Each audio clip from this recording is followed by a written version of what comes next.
Before we get started, I just wanted to give you guys a heads up that this recording is not as high quality as our content normally is. We had a technology issue with our primary recording devices where they did not pick up this episode at all. So we ended up using our backup recording. The good news is the episode is here, and it is available, and it has some great content, including a review of the Eberron setting at the end of the adventure. However, the audio quality is a little bit touch and go in spots, and again, just not up to the quality that you're used to. So we do apologize for that, but we're working on getting higher quality backups in the future in case something like this happens again. And our next episode, you'll notice, sounds a lot different and is kind of back to our normal settings and level of quality. We hope you enjoy the episode.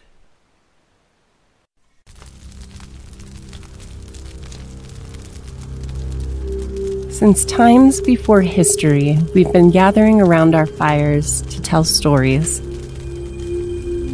Join us as we play through multiple role-playing game systems, looking for one that's the perfect fit for our next campaign, and hopefully showing you some options that are out there for your own games. Welcome to the Fireside Stories. All right, so last time Deke led you through the deep tunnels of Khybers Gate to his master, who is apparently a Rakshasa. Right. And when he brings you to the portal, to the door, you see inside a Rakshasa that looks pretty ragged, relatively weak. It looks like for multiple days, the beast has been putting all of its energy into summoning forth this tear, this portal into the demonic plane. Ooh. So, I have a note for myself from last time that for next time I'm going to drink my potion of cloud giant strength. So, I feel like when I saw this guy, that's like, I'd see this, and I'd be like, oh hell not. I'd be like, boop, out of my... So, basically, the Rakshasa looks up at you, and it's in its natural state, which is not very common to see. And it does its little monologue thing. It tells you that you're not going to stop it, that its master will be brought forth into this plane, and that its plan has been too carefully crafted to be thwarted by the likes of you. And meanwhile, like, while he's going through his little speech, you're just like, what? Like, holding the finger up and chugging this potion. All right, let's go ahead and roll initiative. Okay. Yeah, I'm gonna go old school. Oh, man. So I think it's unlikely that I am going to go first because I rolled 2. Total? Yes. Okay. Then you'll not go first. Yeah, I don't get to go first. You rolled very low, but it wasn't that low. All right. So, the Rakshasa rushes forward, and you see it almost in slow motion as these giant clawed hands come towards you. Let's see. Is there a way in D&D Beyond that I can drink my potion, or I just have to kind of know that my strength score is 27? Yeah, you have to know that. For the next hour. Right, what's your AC again? My AC is 11. Alright, so both of these attacks are going to hit. More D4. You need some D4s? No, I got enough. That would be 21 slashing damage. Yikes. Okay. And as its claws extend and tear through your clothing and your flesh, you feel this sense of dread, like, wash through you. Okay. What would you like to do? So he came up and kind of like attacked me in some way. Like, clawed you. Okay. So he is in like melee range of me, but you said he was kind of desiccated a little bit, like kind of ascetic looking from his efforts, his recent efforts. Yeah, I mean, he looks like remember back in the day when you would go into work at your tech support sort of job and like no one was there and you realized because like Halo had come out that day or something. And then the next time you saw your friends, probably at least 3 days later, they had like dark circles and like were all skinny fat, because they'd just been living off Cheetos and Pop-Tarts and probably no water. Looks like that. Okay. So I feel the like surge of strength flowing through me from the potion that I drank. Mm-hmm. Does that sound right? Oh yeah, you'd feel it. So I think that's going to kind of fuel a reaction that maybe I wouldn't normally have had to that sort of attack. So rather than like, use a spell or something like that, I'm just going to react and like shove him away from me with all of my strength. Okay. We'll go ahead and do a contested strength check then. All right. Here we go. We're hoping for a happier result than initiative, by the way.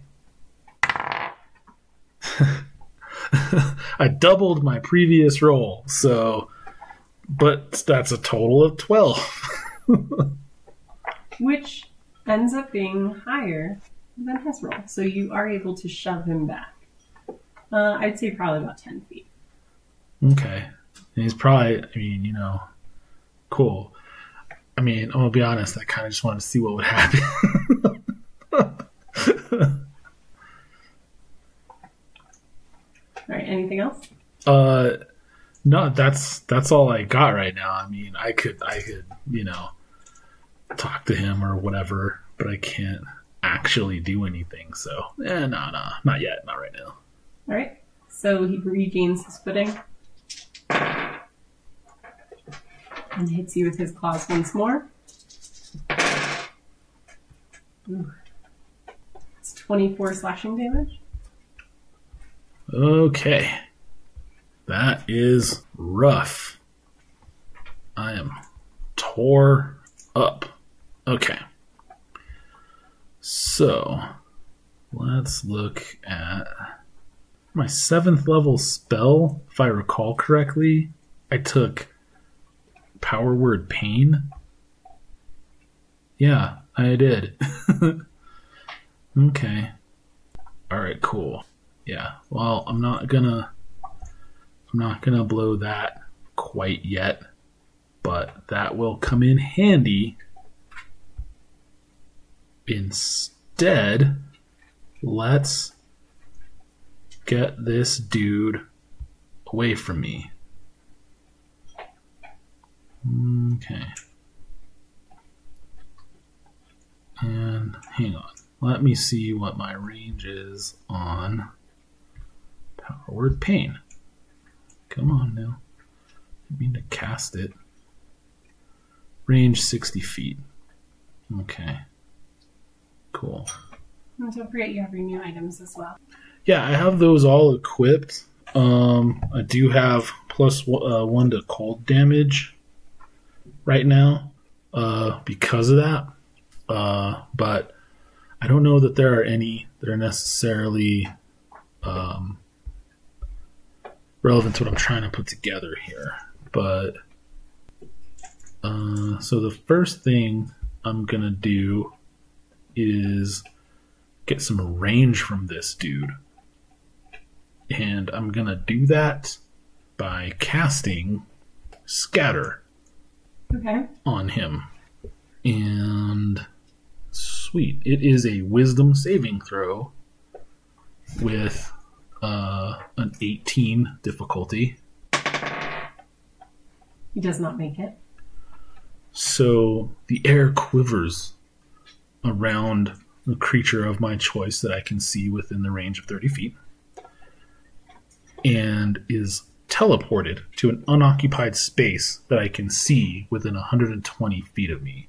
So what am I working with here in terms of range? Because I feel like I would kind of want to go maybe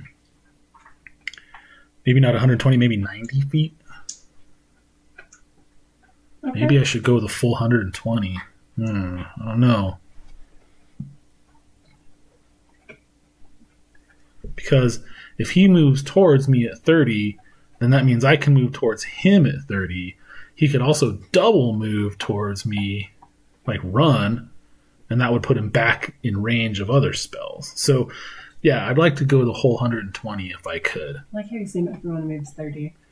I do. Maybe he moves 60, but that's why I'm saying I should play it safe, because I don't know. I didn't make a nature roll, you know what I mean? Sure. I don't know how fast Rakshasa move. Maybe their movement's 120. Mm-hmm. I don't know. Yeah. Maybe he has spells. Maybe he can blink back or whatever. You know, I would play it safe, and if I can go the full $120. If not, then, you know, I'll do what I can do.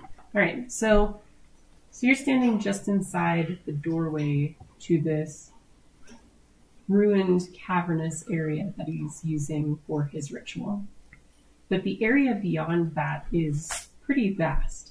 It's not really a kind of set built room. So you certainly have a lot of space to work with if you wanted to blink him that full distance. Okay. Yeah, I definitely do want to scatter him to the four winds and teleport him 120 feet away. Anything in particular you're looking for as far as a type of location or anything like that? Well, it has to be on the ground or on a floor. But if there are any obstacles that I could put between him and me that would make it difficult for him to get back to melee range, then I would like to take that into consideration. You know, if there's like a ledge kind of up high, you know, that he would have to like hop down from or something like that, you know, then cool. You know, if there's on the other side of some rubble that he would have to go around, like, you know, it's anything like that is something I would make the split second decision to, like, yeah, okay, over there. Right. So you choose an area 120 feet away that between you and that space, there are a number of areas where the terrain looks especially difficult. There is fallen over bits of rock and fallen down bits of cavern ceiling and things like that. So you definitely pick a spot that looks like, I mean, there's no ledge or anything like that, but definitely a little bit more difficult to get over or around. Okay. All right. Anything else? That's all I got for now. I mean, I'm not ready to talk to this dude just yet. All right. So the Rakshasa reappears in the location of your choosing and kind of looks around confused for a moment. You can see that the ritual has taken its toll, and so it takes him kind of a moment to really get his senses together. And seeing where you are and looking at you and the terrain between, you see him begin to make some familiar hand gestures. Uh-oh. Okay. And then you see his feet lift off the ground, and he begins to fly quite quickly towards you. He is now 60 feet away. Okay. Cool. All right, what would you like to do? Well, let's see if we can slow him down. Let's try this. I'm going to start off with Ray of Frost. Okay. This cantrip here. So, let's see if I can nail him with Iron Man repulsor beam from my palm. That is a frigid beam of blue-white light. Okay, that's a crit. Nat 20, boys and girls. All right, awesome. So you're going to take the dice you would normally roll. Mm-hmm. You're going to double those dice and roll it, and then add any relevant modifiers if there are any. Double roll plus normal modifiers? Yes. Don't double your modifiers. Okay. So, for Ray of Frost, at 13th level, which uses 11th level, that's 3d8. So, I'm going to use 6d8. But I only have 3 out right now, so I'm going to do 3 and 3, okay? Alright. 12, 16. 5, 6. Alright. And there are no modifiers on this cantrip, it's just dice roll. But you have a +1, right? Yes. Because it is a cold spell. Mm-hmm. Right. So that is 23. Okay. And the speed is reduced by 10 feet until the start of my next turn. Okay. Good to know. All right. I'm going to roll something for him. All right. So, as the shockingly bright bolt of whitish blue cold energy strikes the Rakshasa, you can see in his weakened state that it catches him off guard and breaks his concentration, and he falls roughly to the rubble below. Okay. Wow. That worked. Right. I feel like Nuriah would be unable to suppress a triumphant "Ha!" Laugh now, creature. All right. Would you like to do anything else before it's his turn? That's all I got, because I can only cast 1 spell per turn. All right. Do I need an action to make a nature check? No, you can. To But just it wouldn't be a nature check if you're. Let me know what you're trying to do. That's the roll you want to make. That is very good advice. Thank you. And you're absolutely right. So, my apologies. I mean, unless you're trying to examine the cavern or something. No. That could be nature. No. I need to tell you what I'm trying to do, and you tell me what to roll. You're right. So you Exactly. have to do that. Exactly. What? That's my bad. Let's just read it into the record. That was my bad. Sorry about that. I'm trying to determine, not to be too crunch about it, but his hit points. I need to know where he's at, as close as possible, because I have 1 chance to cast Power Word Pain on him, and if he doesn't have fewer than 100 hit points, it fizzles. So. Oh. Okay. So that sort of information specifically would probably be a medicine check. Okay. Cool. I thought so. I am mad at that because my medicine and my nature are the same in terms of, bonus. So anyway, I'd like to start trying to figure that out as soon as I can, because I'm going to have to keep an eye on it, because I'm looking for an opportunity. You know what I mean? Sure. To cast this effectively. And I know... And its current hit points have to be below that total? Yeah. Okay. Mm-hmm. Just making sure. No, Because I don't know. That's a fair question. Absolutely. Yeah. If the target has 100 hit points or fewer, it is subject to crippling pain. Otherwise, the spell has no effect on it. Okay. So I gotta figure that out. So I don't know if I can do that before I end my turn. Yeah. Or all right, cool. Good. So try medicine. Mm-hmm. You said. All right, here we go. 12. You know that Rakshasa are very powerful, and they can be quite hale and hardy. Uh-huh. But at this distance, with this movement and your paltry knowledge of medicine, it's hard for you to know exactly how healthy this creature is. Roger. Okay. Got it. What's your max hit points? My max is 119. Okay. Which is why it came onto my radar, right? Okay. So I'm like, if he's at least my level, or more. So there's that. I would say with your role, you think he definitely does not look as healthy as you are when you are well rested. Okay. All right. I mean, that's good to know. I'm going to have to poke him a couple more times.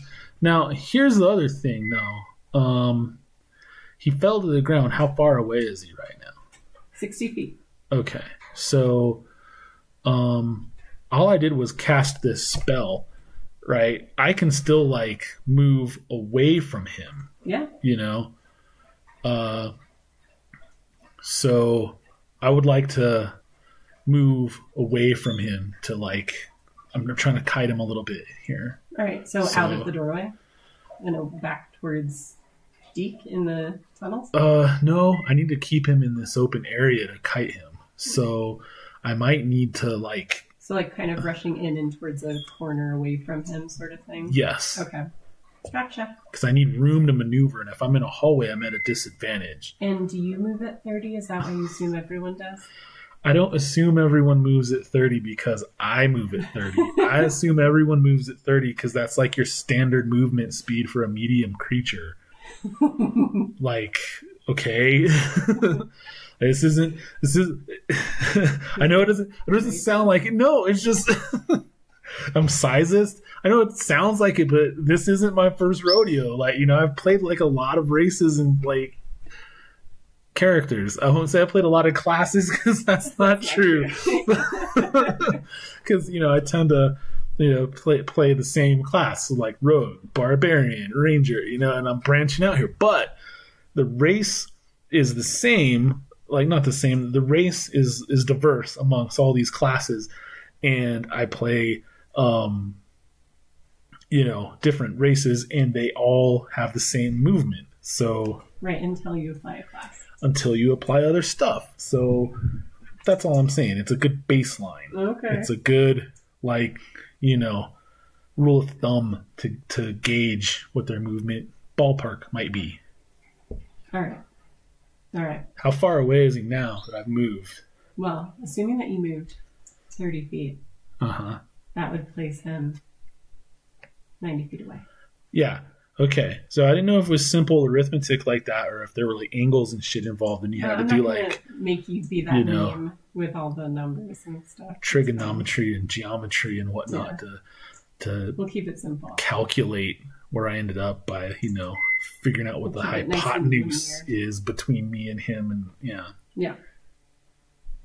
So the function of my movement over the okay, yeah, now I'm done. Just mad dogging you because you're being a dork. I like to think I'm being personable, but that's cool. All right. Man, who's the dork now? He said, ironically. All right.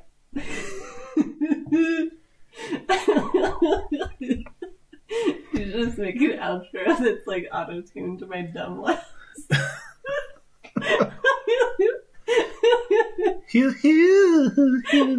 That's what it would sound like. You'd be like, we could we get T-Pain the feature on it. Shawty. That'd be funny. The Rakshasa gets to its feet, brushes itself off, and in a much slower motion than normal, begins to run towards you over difficult terrain and with this kind of stiff slowness to its movements. So it is now... How much does it slow it by? 10 feet. 10 feet? Yeah. Okay. So I'll say that it's 70 feet away, considering all of that. Super cool. Okay. What would you like to do? I am still at plus 50%. So, all right. Now, to apply my debuff. Actually, let's play it safe, and we'll apply a debuff later.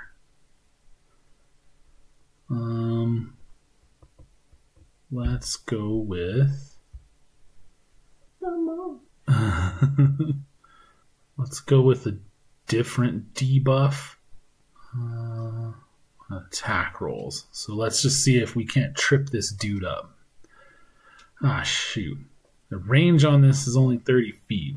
So that kind of screws up my... Well, now that he's closer, you could start with another medicine check if you wanted to do that. Yeah, let's go ahead and do that. Let's start off with that because this will affect my choices here. Okay, this one was 17. All right. As the Rakshasa runs toward you, particularly with its slowed movement, you are able to get a really good look at its condition. And although you haven't hit it with very many spells that are damaging, the one you hit it with was significant, and it was already in pretty poor shape. Mm-hmm. So you are fairly confident that it is within the range of unhealthiness required for your spell. Okay.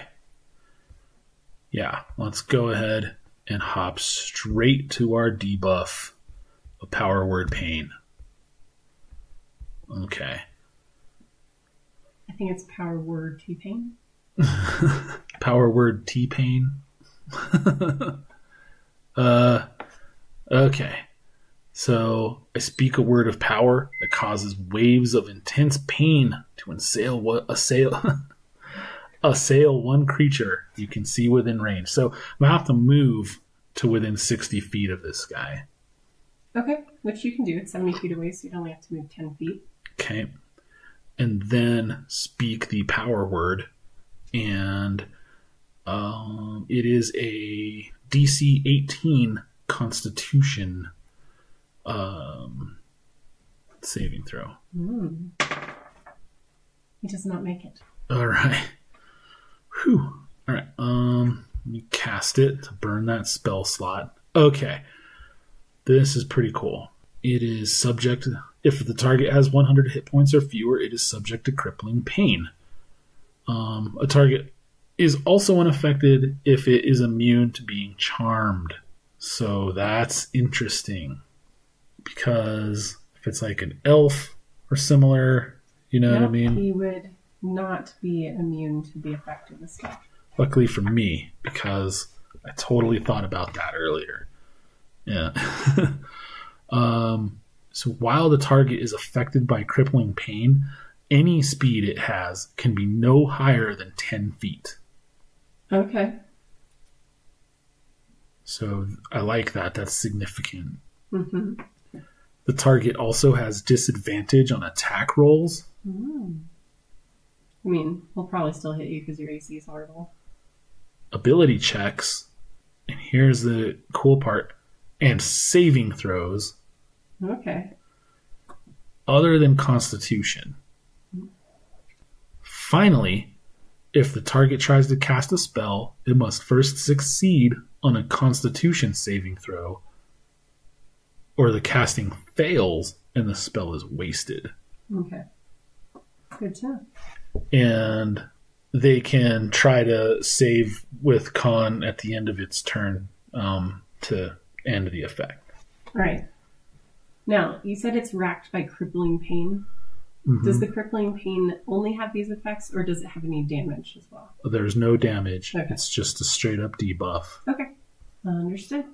We're going to bring the pain with damage in other ways. This was, the stripping of the armor and making them very kiteable, in my opinion. All right. And that spells an action, right? Yes. Okay. All right. Would you like to do anything else? No, I already moved, so no. What's interesting is the duration on this is You listed. still have movement remaining if you wanted to continue to move. So you moved forward 10 feet. Yeah. Yeah, I'll move back the rest of my my movement, 20 feet. That spell is great. And I'm done. All right. And it gets to do the save at the end of its turn, correct? Yes. Okay. You hear the Rakshasa growl and roar in pain.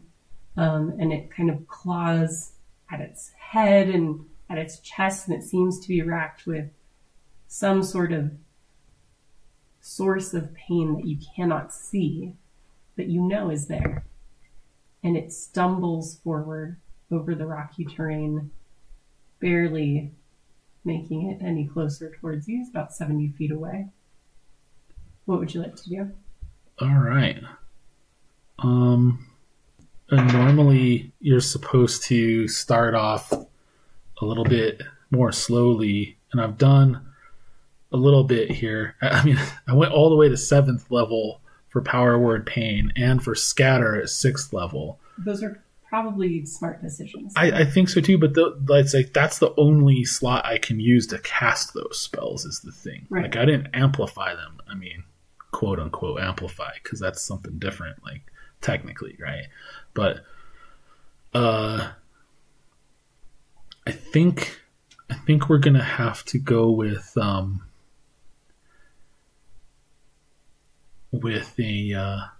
5th level lightning bolt on this turn. Okay. And that is a Dex DC 18. Save. Yes. Okay, so he has disadvantage. Mm-hmm. All right. Well, he would have made it, but he did not make it because of the disadvantage. Awesome. Okay. So this is a stroke of lightning that blasts out from me in a line 100 feet long and 5 feet wide. Mm-hmm. And so if they fail, they take 10d6 lightning damage. Right. Or half as much on successful. And this lightning ignites flammable objects in the area that aren't being worn or carried. Right.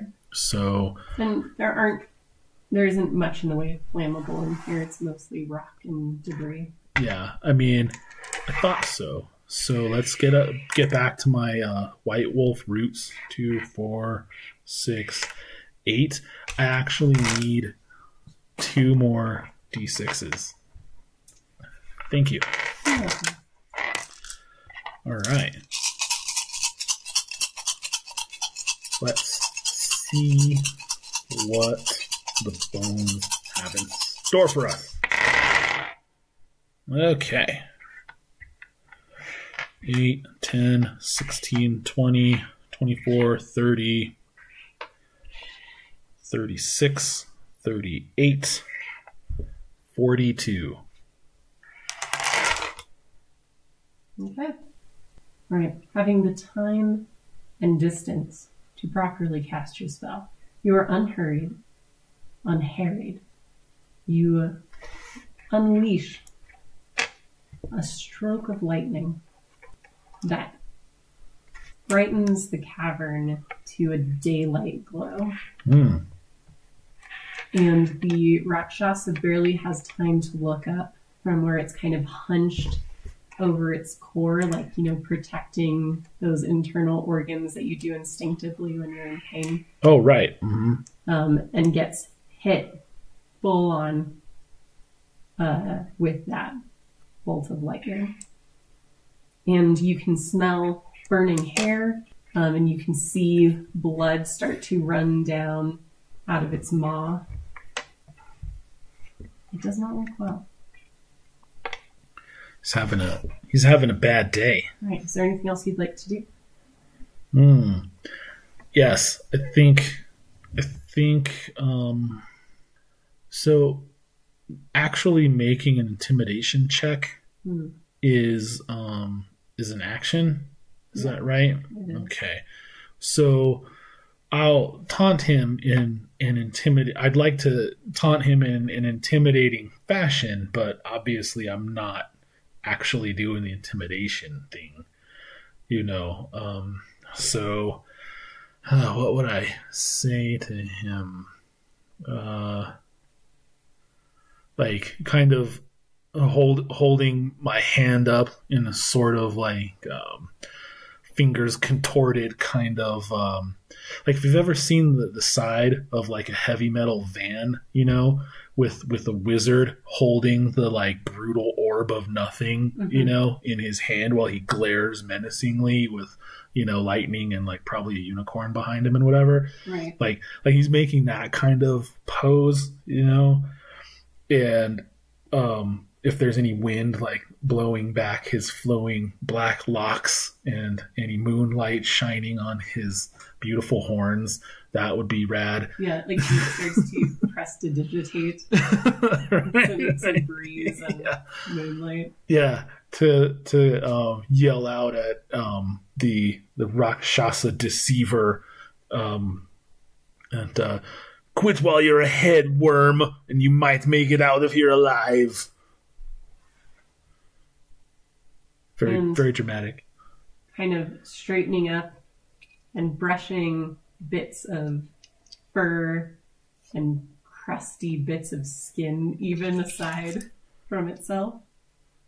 He says, "You should know more than most. Failure is not tolerated." But that's interesting. I'm like thinking to myself that yes, that is an interesting position. My patron and I had never had such a conversation. I wonder how he would react to failure. Mental note, may have to take this up with him later. You don't have a patron. Oh, that's right. I'm a sorcerer, not a warlock. Well, I mean, you do, in a sense, have a patron, if you want to think of it that way. But not to the same extent. Yeah, I'm crossing the streams. I know, right? All right. The Rakshasa struggles and, like, forces his legs forward towards you. What would you like to do? Okay.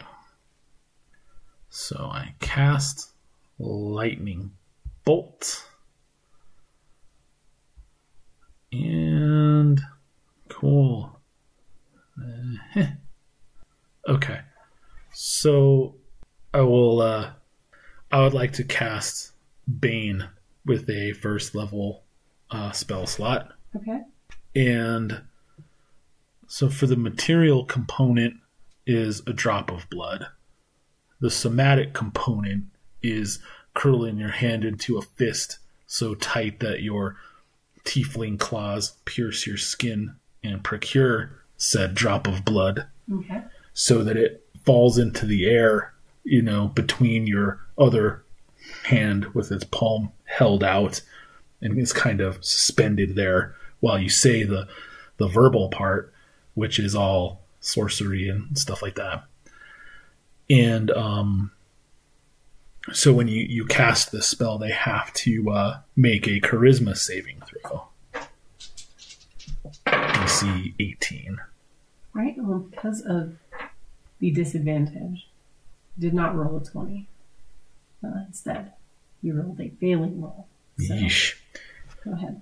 And like to say to him, I'm warning you, it only gets worse from here. So that also means that so from now on, he loses a D4 from his attack rolls or saving throws in addition to any other stuff. Okay. And so also with that though, I forgot that the range on Bane is 30 feet, so I would have had to move closer to him to cast that. In all fairness. Okay.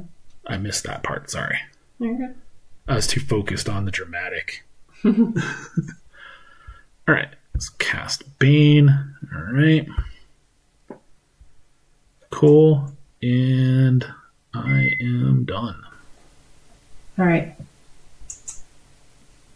Creature. Now only 20 feet away. Looks beyond you. Through the doorway. Says, "Oh, Deke. Is that you?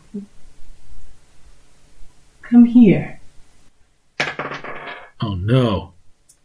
But he fails his constitution save, so he cannot cast his spell. Hooray!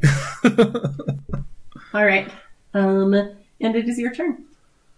Okay. Let's see. I mean... Deke's out in the door like, no, that's fine. No, thank you. All right. So, I mean, I really hate to be a one-trick pony here, but I mean, that 5th level lightning bolt is just too sexy to ignore. That's fine. You know. So, and I have one more 5th level slot, and I can do other stuff I need with lower level slots. So it's dexterity, right? it is dex. Ooh. You said 18? Yes. He makes it. Okay, with the minus 1d4. Oh, no. Do you want to roll the 1d4? Oh, sure. That's a nice touch. Thank you. 3. Right, he does not make it. All right. So with this one, I'd like to kind of like, because I had my arms and hands out in the casting Bane sort of thing, right? So they're kind of out in front of me, and then this would be like you fling your arms back like that, and you kind of puff your chest out and lean towards him as the lightning sort of lances out from over my shoulders. And I want to yell at him in my most booming voice that I can muster, "Silence!" as I cast it. Okay. All right. Roll your die. So hopefully, Deke will listen to me instead of this guy. Whoop, one fell off the table. All right, cool. So that is 6, 10, 11, 16, 20, 24, 30, 31, 32, 35.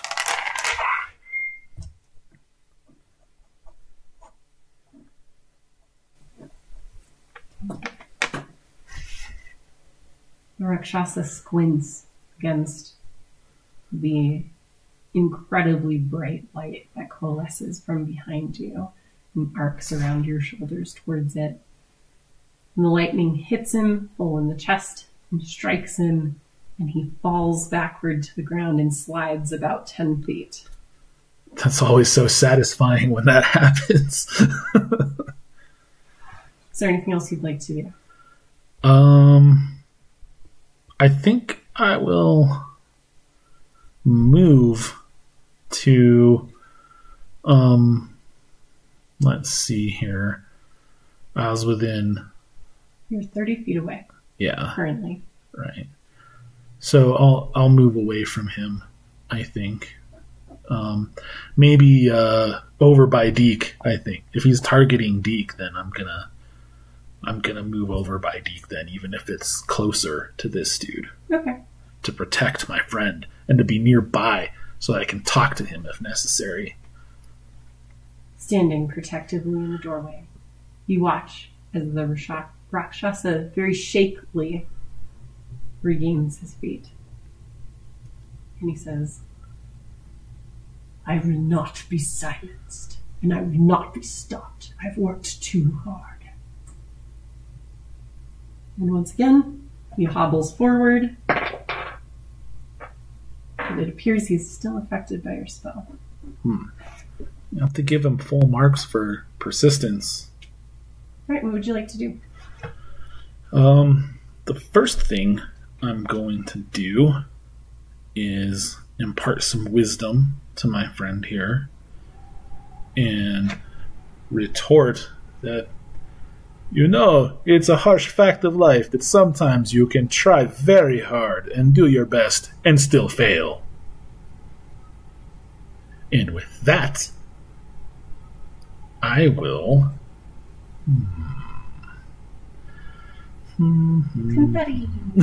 I will cast confetti. Okay. So let's see. Second level or higher. 1d6 for each level. Ghost sounds a mariachi band. Okay. So it's 2d6. And then so it'd be 5d6. Okay. Cool. So.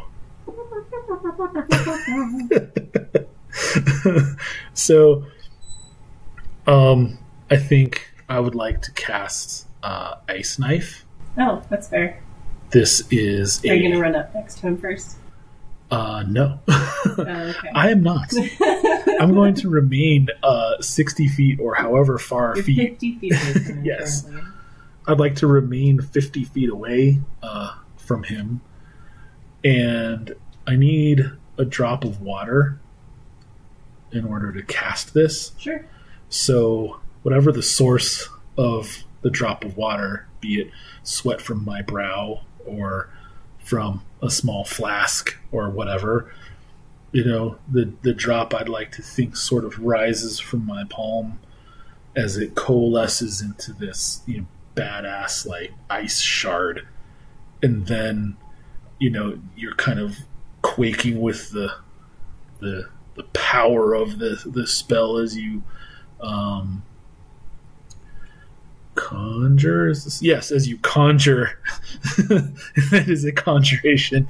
As you conjure this ice shard, and then you point at your target, and it streaks out to them, and they have to succeed on a dexterity saving throw. That is a failure due to the crippling pain racking the Rakshasa's body. Curse you, crippling pain! And they take 1d10 piercing damage. For 1 damage. Sweet. But then... so he's like... and they're like, haha! Because hit or miss, the shard then explodes. And the target and each creature within 5 feet must succeed on a dexterity saving throw. Or take, it's 2d6 plus 1d6 for each spell slot above second level. Mm-hmm. So that should be 5d6. Okay. Or it's 2, right? Mm-hmm. Starts off at 2. And then each one above second level, right? Mm-hmm. That's 3, 4, 5. So that's 5d6, right? Yeah. Okay, cool. Just making sure. Making sure. Okay. All right. Roll ones. Roll ones. Roll ones. Roll ones. I'm going to try to roll 6s. All right. That's 4, 5, 9, 14, 16. Oh, wait. 17. Because cold damage. All right. As the Rakshasa begins to laugh and go into some sort of speech about how this is practically refreshing against the hellish fires of the domain that he is from and blah, blah, blah. The ice shard explodes forth from his chest. Oh. Spraying the general area with various viscera and bits. Also, you can barely see it from here, but a small spider walking by gets hit by a bit of ice, and its spouse from somewhere in the corner. Sorry. I was sent revenge against you. Oh, spider bro. And, no, but really. The Rakshasa slumps to the ground, blood pouring from this new wound. And for the first time, he looks truly surprised. And then you see that portal that it had been trying to summon, and it flashes with energy. And then the Rakshasa looks truly surprised. He extends his claws, scrabbling at the stone as he starts being pulled back towards the portal. And he says, "No, not back there. I've worked too hard." And his cries are overtaken with an angry roar from the other plane as he's pulled through to answer for his failure. The portal crackles and fades. The room is silent and dark.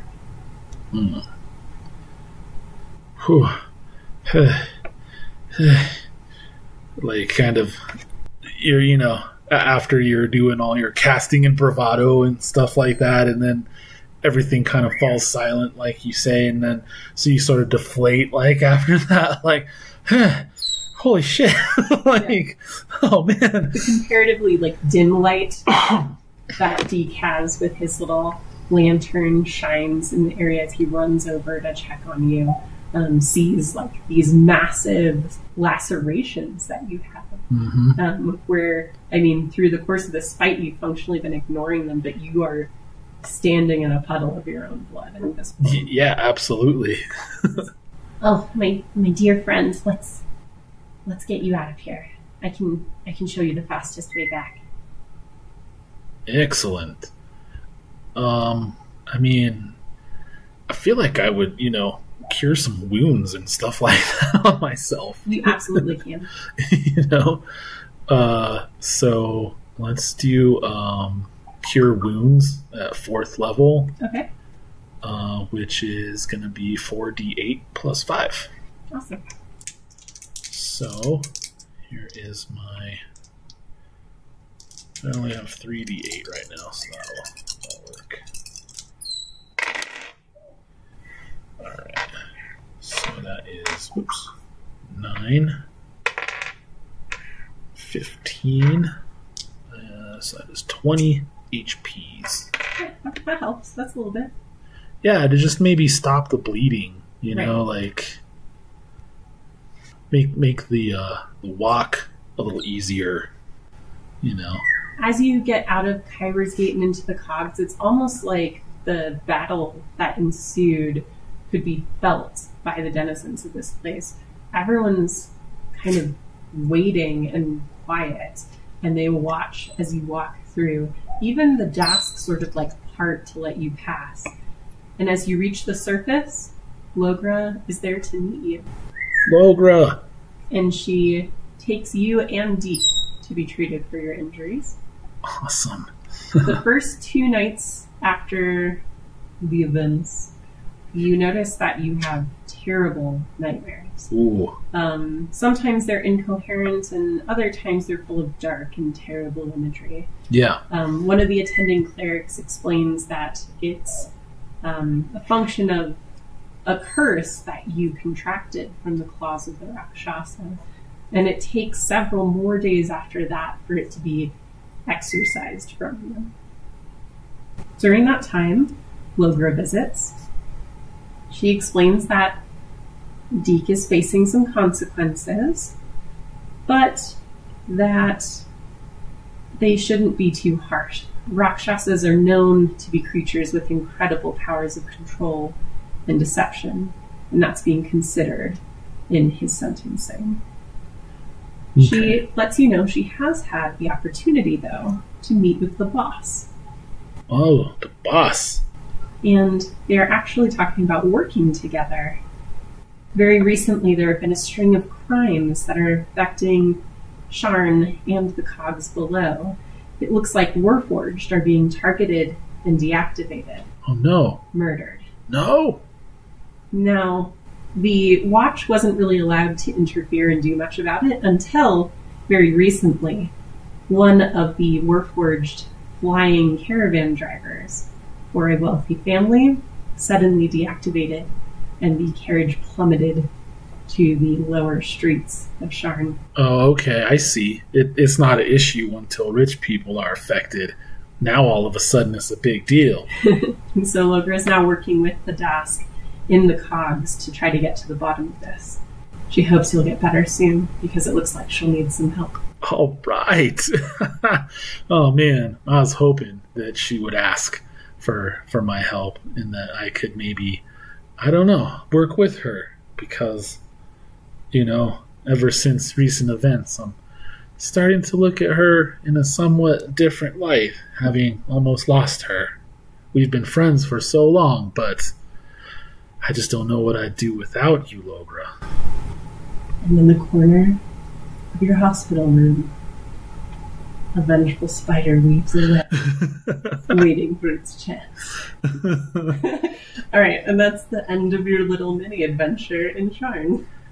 Man, I gotta say, that was pretty awesome. We've had a lot of fun with the Fireside Stories so far, but this one was, great. And, I don't know what made it different, really, because I feel like I put a lot of effort into every character, but this one was just, a lot of fun, to inhabit and to play. So that's just good to know because of why we're here. Right. So at this point, I think we can take a minute to wrap up the episode by talking a little bit about our thoughts on the book, The Wayfinder's Guide to Eberron, that we used to generate this fireside story. So as a player, obviously you didn't really see anything of the source book.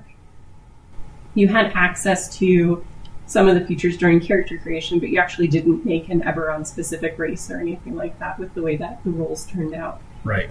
But what did you think of the setting? How did it feel on the player side?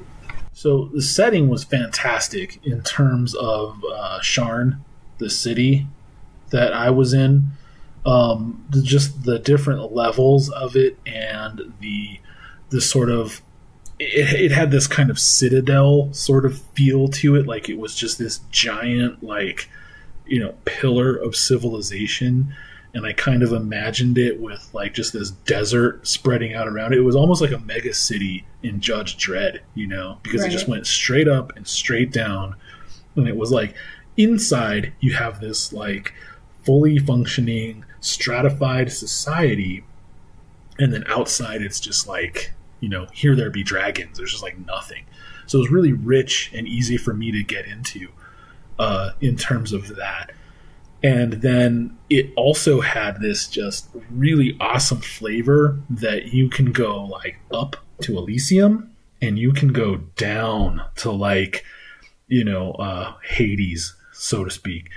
And when I went down into the cogs and then even below that, it immediately had this really cool industrial sort of Mad Max Beyond Thunderdome feel. On the surface, everything was pretty cool, and then you go underneath with all the pig shit and methane processing, equipment, and you just imagine these giant gears and stuff like that, turning and all these hazards and stuff. But among that, also all of the less fortunate races and stuff like that, the children running around to pickpocket you and all that kind of stuff was just really immersive, and I think that contributed to why it was so enjoyable.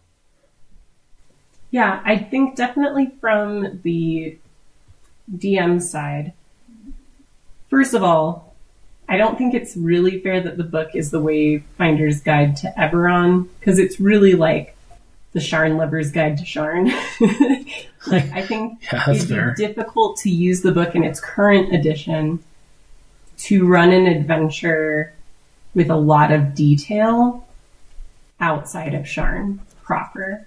It does have sections on the various nations of Eberron, but I don't feel like there is enough detail there to really build as immersive as a location as you can in Sharn, like you saw.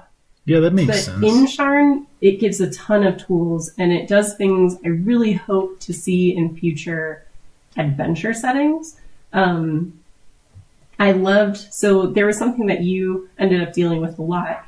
You noticed most of the time when you were traveling through a new area, especially if you changed levels within the city, I'd have you roll 2d20. Right. And total your results.